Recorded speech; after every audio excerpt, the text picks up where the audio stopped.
오늘 하나님 말씀은 요한복음 7장 11절에서 24절까지의 말씀입니다. 요한복음 7장 11절에서 24절까지의 말씀.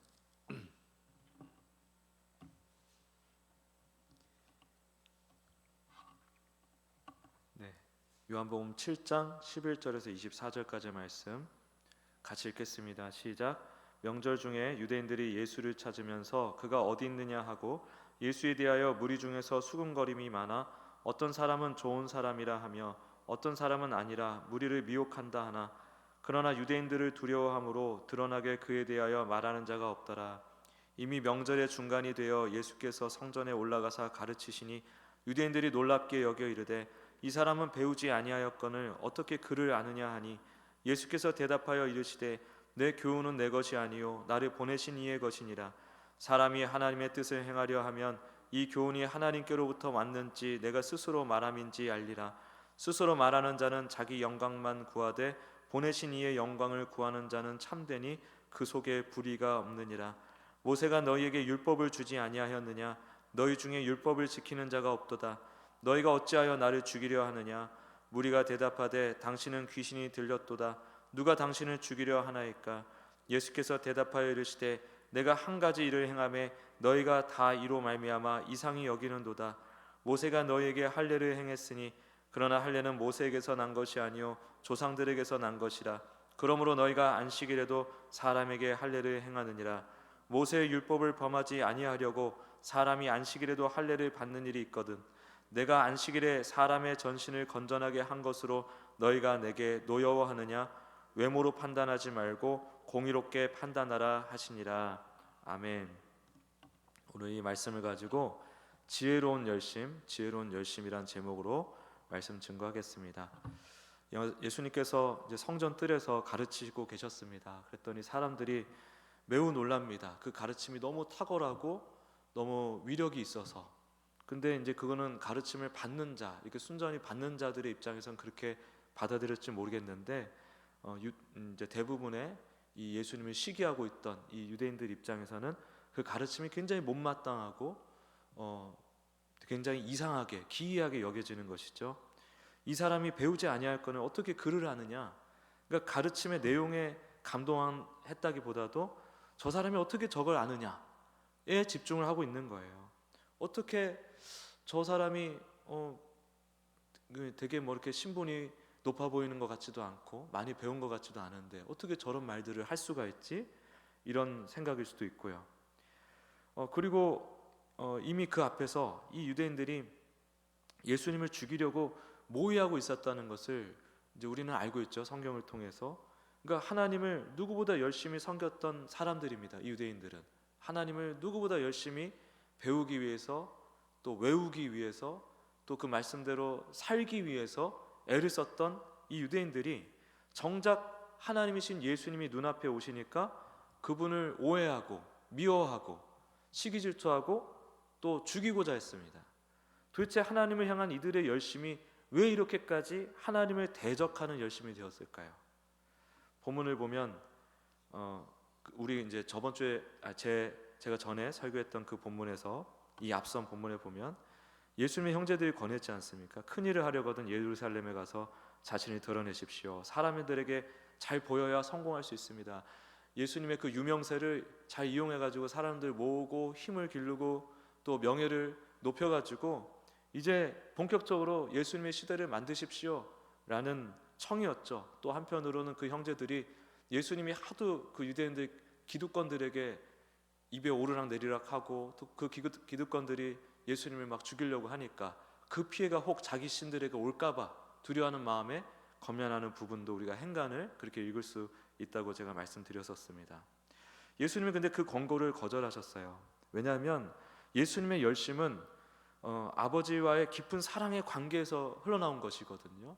그러니까 자신을 위해서 자신의 어떤 그 명예와 또 권력과 그런 힘을 위해서 내는 열심이 아니라 아버지와의 깊은 사랑의 관계 안에서 아버지의 뜻을 온전히 알아 그 뜻을 자연스럽게 행하는 열심이었다는 것이죠.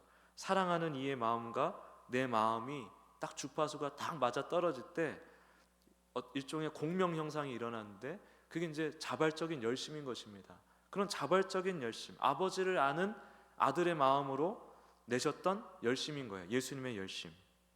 이 예수님의 열심에 비추어 보면 예수님을 적대했던 이들의 열심을 우리가 살펴볼 수가 있는 것이죠. 다시 사람들의 수군거림으로 돌아가 보면 이 사람은 배우지 아니하였거늘 어떻게 글을 아느냐, 일종의 확신이 느껴지죠. 배워야 한다, 노력해야 얻는다, 희생해야 이룬다, 이런 식으로 우리가 어떤 대가를 치르고 노력을 하면은 하나님도 우리가 알 수 있고 하나님도 더 많이 깨달을 수 있다라는 어떤 일종의 확신 같은 게 있는 거예요. 근데 이러한 생각에는, 이런 확신에는 두 가지 근본적인 오류가 있습니다. 첫 번째는 뭐냐면 교만이죠. 교만의 오류. 인간이 마음만 먹으면 하나님을 알 수가 있느냐? 없습니다. 절대 없습니다. 심지어 우리가 예수님을 알고 있는 지금도, 예수님을 믿고 있는 지금도 우리가 마음 먹는다고 하나님을 알 수 있는 게 아니에요. 하나님이 보여주신 만큼 보는 것이고 들려주신 만큼 듣는 것입니다. 다만 주님께서 보여달라고 기도하라고 하셨잖아요. 들려달라고 기도하라 하셨잖아요. 그 기도를 하셨을 때 하나님이 거기에 대한 응답으로 우리에게 주님을 보이시는 것인데, 그것이 우리가 무엇을 해서 보이시는 게 아니라는 거죠. 사람은 하나님을 알 수가 없어요. 도를 찾을 수가 없습니다. 그 진리를 감지조차 할 수가 없습니다. 유한한 인간이 무한하신 하나님을 자신의 노력으로 안다는 거 불가능한 일이에요. 근데 이 유대인들은 그런 확신이 있는 것입니다. 우리가 노력하면, 열심히 율법 외우고 이것을 행하거나 혹은 열심히 연구를 하면은 어떻게든 하나님을 알게 되지 않을까라는 근본적인 오류를 가지고 있었던 거예요. 교만의 오류. 또 하나는 하나님을 아는 것이 무엇인가에 대한 오해죠. 오해. 그들은 하나님을 아는 것을 율법 준수와 종교적 행위의 수준으로 이해를 했어요. 그냥 하나님이 말씀하시는 거 잘 지키는 거. 하나님을 안다는 것은 그런 게 아니라 우리가 늘 강조하다시피 친밀한 관계를 얘기를 하는 것이죠. 하나님을 아는 것. 여러분, 자녀와 부모가 서로를 잘 알지 않습니까? 그렇죠? 다른 사람들이 우리 부모님이랑 친한 다른 어른들이 할지라도 그 친구보다 자녀가 그 부모님을 더 많이 아는 그 알미 있어요. 그 알면 어디서 오느냐면 태어날 때부터 친밀한 그 사랑과 또 희생과 그런 관계를 계속 경험해 오지 않았습니까? 그런 삶의 과정을 함께 겪었기 때문에 알게 되는 관계적인 알미 있다라는 거예요. 아무리 프로필을 줄줄 읊어도 그 사람 가족만큼 알 수가 없습니다.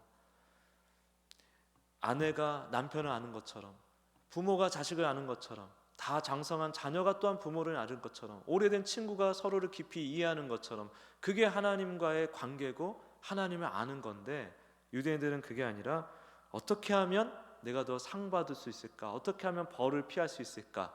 라는 규칙, 음양 오행, 어떤 이런 원리로서 하나님을 이해하고 있었다는 거예요. 그리고 하나님을 그냥 그 상벌자, 잘하면 상 주고 못하면 벌 주는 그런 군주로만 이해를 하고 있었기 때문에 피상적인 관계에 머물 수밖에 없는 것이죠. 그리고 그들이 말하는 하나님의 말씀이라는 것은 내가 잘 지켜야 되는 것, 혹은 지키면 안 되는, 지켜서는 안 되는 것을 구별하는 척도에 불과한 것이고, 또 내가 상을 받기 위해, 그 상에 욕심 있는 사람들은 상을 받기 위한 도구인 것이고, 벌을 두려워하는 사람은 벌을 피하기 위한 도구가 되는 것이죠. 그러니까 진정한 가족관계, 남편과 아내의 관계, 부모와 자식 간의 관계, 오랜 친구와의 관계가 될 수가 없는 것입니다. 그것을 하나님을 안다고 착각을 하고 있었던 거예요. 아버지와 아들 관계, 이런 거는 아들이 아버지에 대해서 얼마나 많이 공부했느냐로 이게 쌓아지는 게 아니잖아요. 함께 살고 함께 웃고 함께 울고 투닥투닥 하면서 쌓아온 사랑과 희생의 관계지 않습니까? 예수님이 아버지를 아신 것이 바로 그런 관계고, 우리 성도가 주님과 맺는 관계가 그런 관계여야 하는 거예요. 이 교만의 오류, 하나님을 아는 것에 대한 오해, 왜 우리는 이러한 오류에 빠져 있는 걸까요? 이 오류는요, 안다고 해서 이렇게 쉽게 벗겨낼 수 있는 것도 아니고 극복할 수 있는 게 아니에요. 우리는 끊임없이 계속 하나님을 언제든지 알 수 있을 거라는 그런 착각을 가지고 있고요. 그리고 하나님을 아는 것에 대한 진짜 친밀한 관계로 나아가고자 하는 것보다도 여전히 내 눈앞에 있는 어떤 내가 원하는 것을 얻기 위한 도구로서 하나님을 대하는 죄성, 이 성향이 있기 때문에 계속해서 그 오류를 벗어나기가 어려운 것입니다. 이것을 뭐라 그럽니까? 이게 죄잖아요. 하나님과의 관계가 끊어진 상태, 끊어졌으니 알 수 없죠. 눈이 가려진 거죠. 알 수 없으니 믿기가 어렵고, 믿기가 어려우니까 스스로 쌓으려고 합니다. 근데 쌓으려 해봐야 주님과의 관계가 다시 연결되지 않습니다. 이것은 인간 스스로 해결할 수 없는 문제예요. 이거는 수도 없이 말씀드린 부분입니다. 수많은 구도자, 철학자들이 하나님 찾으려고 자신의 그 죄 문제 혹은 그 실존의 문제를 해결하려고 그렇게 애를 썼지만 해결을 못했어요. 해결을 한 것처럼 신용한 흔적들은 있는데 들여다보면 아무것도 없습니다. 그래서 하나님께서 먼저 움직이셨죠. 말씀을 주시고 성령께서 그 말씀을 조명해 주시고 그 말씀 안에서 예수 그리스도를 증거해 주시고 우리에게 그렇게 증거해 주셔서 그 말씀이 우리 안에 들어오사, 예수 그리스도가 우리 안에 들어오사 우리가 비로소 우리를 향한 하나님의 사랑을, 아니 그 전에 하나님의 존재를 감지하게 되고 우리를 향한 하나님의 사랑도 우리가 느낄 수 있게 된 것이죠. 주님의 은혜가 아니면 알 수가 없는 거라 이겁니다. 바울을 보시면 가말리엘의 수제자였습니다. 가말리엘은요 당시 최고의 지성이었어요. 최고의 랍비였어요. 최고의 랍비에게 제대로 율법을 배웠습니다. 누구보다 열심히 그 율법을 따라 하나님을 섬겼습니다. 그런데 그랬던 그가 나중에는 그 모든 명예와 지식과 지위를 배설물로 여겼어요. 왜 그럴까요? 다메섹 도상에서 그리스도를 만났기 때문에 그래요. 먼저 자신을 찾아오신 하나님을 만났어요. 예수 그리스도가 그야말로 하나님이시며 자신이 핍박했던 그 예수가 사실은 하나님이시며 그 하나님의 열심과 희생과 노력으로 완성된 사랑 그 자체이심을 바울이 그 순간에 깨닫게 됐어요. 그 압도적인 사랑의 은혜 앞에서 자신이 쌓아온 모든 것을 내세운다는 것이 얼마나 초라하고 보잘것없는 것인지를 알게 되었어요. 그래서 그 압도적인 사랑의 은혜 앞에서는 인간이 생각하는 그 어떤 좋은 것이라도 다 배설물, 오물에 불과하다는 것을 인정했던 것입니다. 또 단지 그 일순간의 체험 때문만이 아니죠. 바울이 살면서 깨달은 것은 한번 이렇게 예수 그리스도를 만나는 은혜를 누리게 되면 그 은혜를 더욱 사모하는 갈망이 우리 안에 일어난다는 걸 또한 바울은 알았습니다. 음식이 같은 종류라도 맛의 수준이 다르잖아요. 저는 한때 평양냉면을 굉장히 그 중독 수준으로 좋아했습니다. 그전에는 매운 냉면을 그렇게 좋아했어요. 그전에는 매운 우동을 그렇게 좋아했어요. 그 음악하면서, 과거에 음악하면서 밤새 녹음하고 연습하고 그러면 이제 새벽 한 2시, 3시쯤에 망원동에 지금은 이제 그 점포가 생겼지만은 노점이었거든요. 노점에 즉석 매운 우동집이라고 있었어요. 거기서 매운 우동 새벽 2시, 3시 그거 먹느라고 역류성 식도염 걸려서 엄청 고생하고. 근데 그 버릇 못 고치고 메뉴만 바뀌었어요. 매운 냉면으로 바뀌어서 그 서울의 신천 냉면, 해주 냉면, 뭐 유명한 매운 냉면들이 있습니다. 거기 서울 다 돌아다니면서 다 먹었습니다. 그리고 나서 종착한 냉면의 그 종착지가 어디냐면 평양냉면이에요. 평양냉면. 평양냉면 중에서 제가 최고로 치는 데가 을밀대입니다. 을밀대 혹시 가보셨나요? 을밀대 아세요? 을밀대 아세요? 모르시죠? 저기 삼각지 쪽에 을밀대라고 하는 평양냉면집이 있는데요. 한번 가보십시오. 거기 냉면을 한번 먹고 나면은 다른 냉면이 무슨 라면 같이 느껴져요. 그런 건 이런 겁니다. 우리가 진짜 예수 그리스도를 만나면은 우리가 경험하고 우리가 내세우는 것들이 보잘것없이 느껴지는 것, 그런 거예요. 이 을밀대 평양냉면 한번 맛보면은 저는 그거 아니면 평양냉면이라고 인정하기가 너무 어려운 거예요. 그런 것처럼.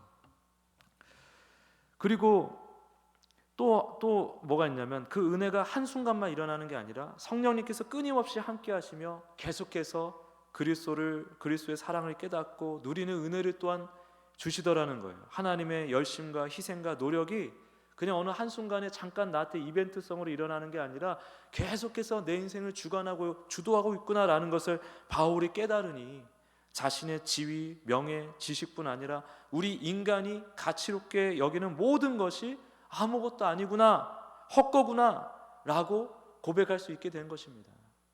100조짜리 복권 당첨됐다고 생각해 보시죠. 100조짜리.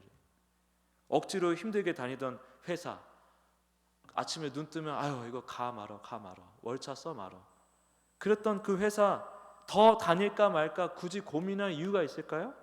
100조가 당첨된 그 부자가 월급 200, 300 주는 회사 다닐까 말까 고민하는 게 의미 있는 고민인가요? 그런 거예요. 예수님과 가족이 되고 친구가 되면서 예수님의 진정한 가치와 의미를 발견하게 되니, 소유하게 되니 예수님 말고는 중요한 게 없다는 것을 깨닫게 되는 것입니다.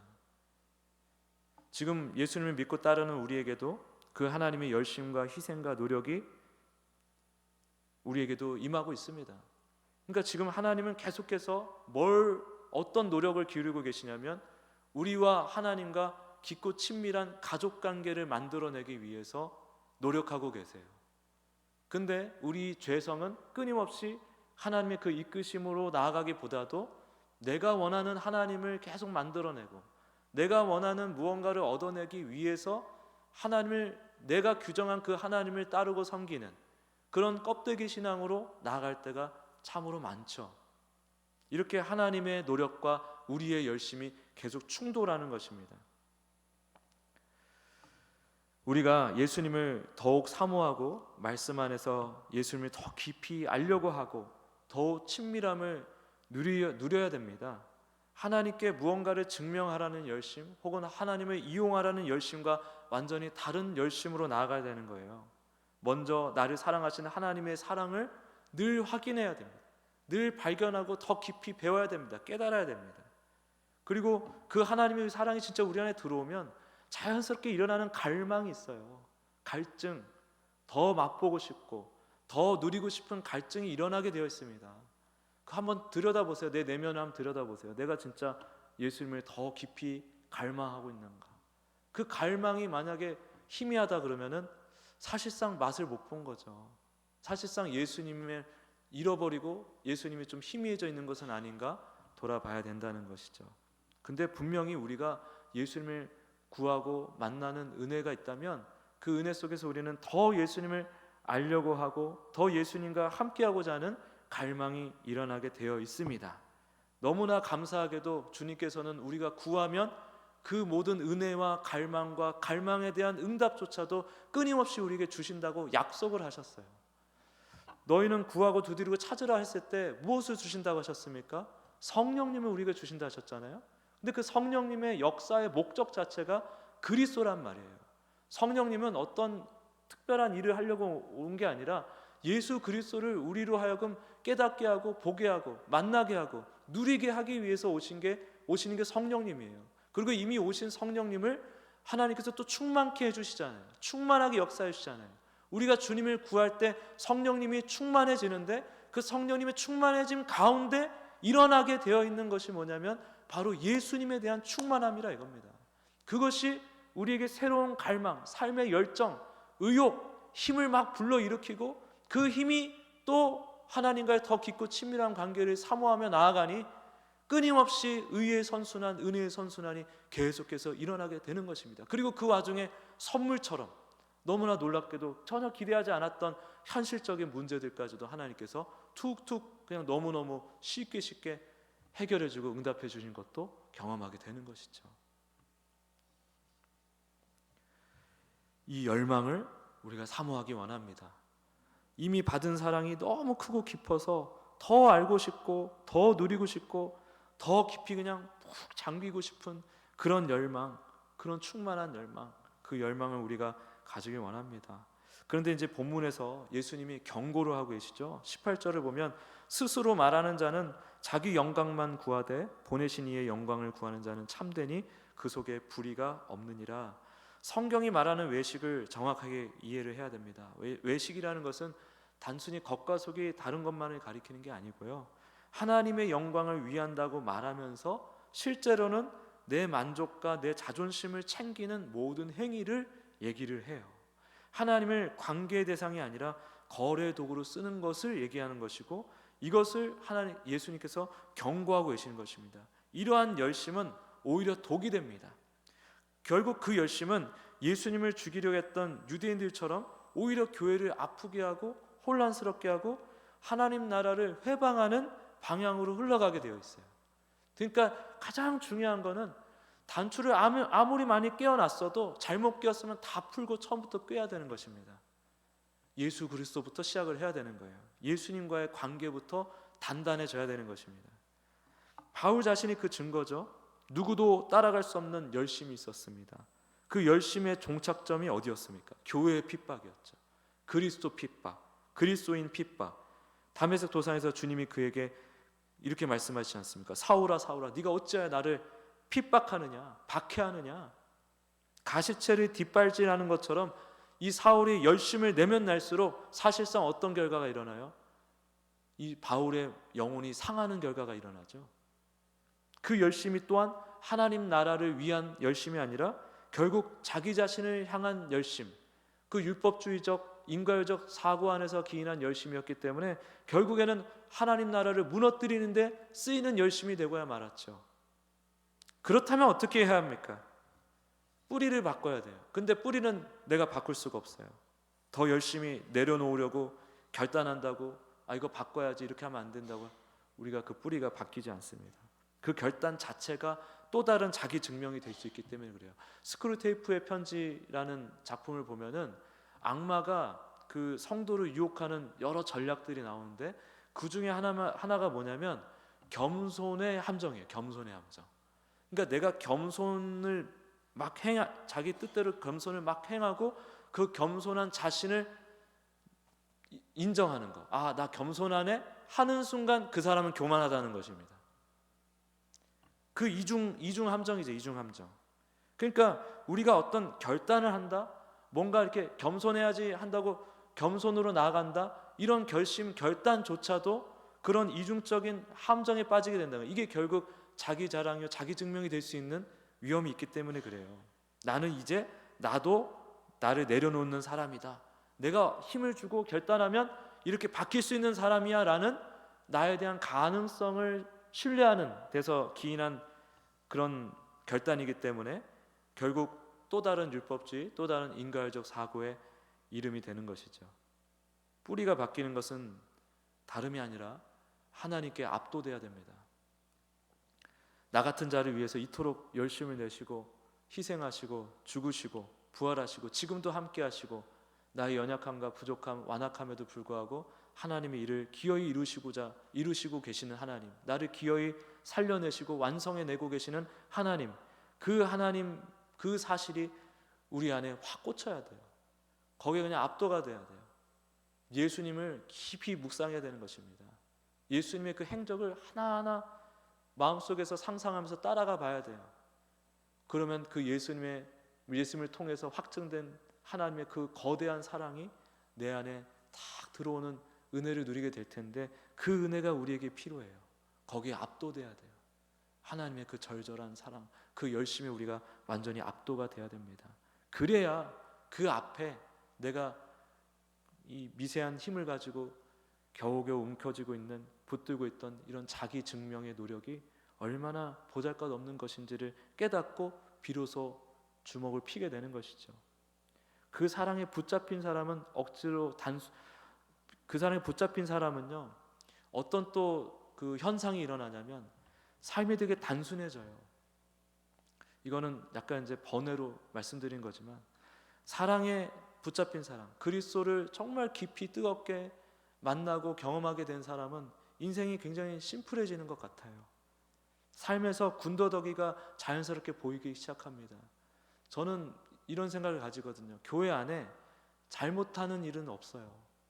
제가 오늘도 이익자 권사님하고 식사하면서 그런 얘기 나눴는데 예수님을 믿는 것 외에는 다 괜찮은 것들이에요. 좋은 거 나쁜 게 없어요. 그것 때문에 우리가 마음 상할 일이 없는 거예요. 예수님을 잘 믿고 있느냐? 예수님께 잘 가고 있느냐? 그러면 잘 하는 거예요. 다른 게 좀 부족하더라도 그러면 된 거예요.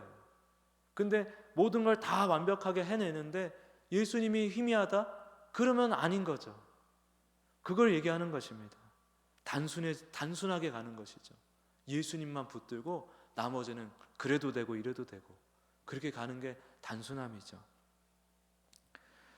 우리는 이 지혜로운 열심을 잘 생각하고 붙들어야 됩니다.